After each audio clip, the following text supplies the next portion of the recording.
Čaute lidi, vítám vás u dnešního videa a dneska se mi přihodilo na tréninku takové zranění, tak pojďte se na to kouknout. Si myslíte, že to nic není, jo? Ale koukejte se, to je kus mojí kůže. To je kus mojeho masa.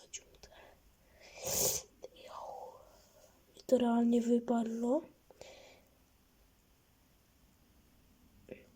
Jak vidíte, tak to je můj kus mého masa.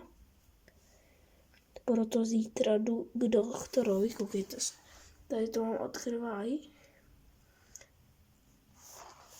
Proto zítra jdu k doktorovi a prostě musím to opravit, jako to fakt není v pořádku.